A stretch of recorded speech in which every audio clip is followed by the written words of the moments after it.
ప్రార్థన చేస్తున్నప్పుడు పరిస్థితులు నీకు అనుకూలంగా లేనప్పుడు నువ్వు కుంగిపోతున్నావేం బిడ్డ? కుంగిపోకు.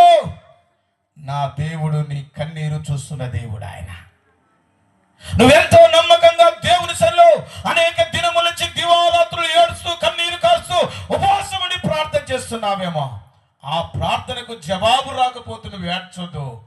దేవుడు తప్పక నీ కన్నీరుకు జవాబిచ్చునుగాక. Who is our God? మన దేవుడు ఎవరు?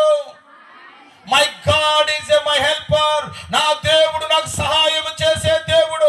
మనుషుల సహాయం కంటే, స్నేహితుల సహాయం కంటే, ప్రభుత్వాల సహాయం కంటే, అవి కొద్ది రోజులు కొంతవరకు నీతో వారు నీతో ఉన్నప్పుడే, నీకు వారికి సఖ్యత ఉన్నప్పుడే, నీ మీద వారి మీద నీకు ప్రేమ ఉన్నప్పుడే సహాయం దొరుకుతుంది. కానీ ఏది ఆశించకుండా ఆ కలవరశిలలో నీ కోసం ప్రాణం పెట్టిన నా ప్రభు అయిన యేసు అంటున్నాడు, మరణము వరకు నేను విడిపించి, ఆపత్కాలములో విడిపించి, శత్రు చేతిలో నుంచి విడిపించి, బలత్కార చేతిలో నుంచి విడిపించి, భక్తిని చేతిలో విడిపించి, విజయమును సమకూర్చి సహాయము చేసే దేవుడు నేనే.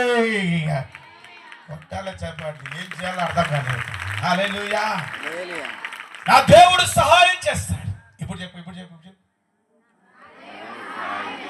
మీరిద్దరు కొట్టుకున్నారేంది? సేకరిస్తలేరు. సమాధాన పడండి. ఏం చెప్పండి. నా దేవుడు సహాయం చేస్తాడు. పక్కలో చెప్పండి నాన్న. మరియా ఎలిజబెత్ వందనాలు చెప్తున్నప్పుడు ఎలిజబెత్ కడుపులో ఏమైంది?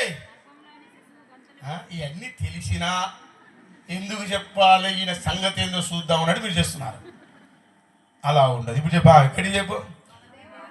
నా దేవుడు మన తీసేసే. ఇప్పుడు నాకు అడిగిరా చెప్పు, ఆవుకు చెప్పు, నాకు చెప్పు.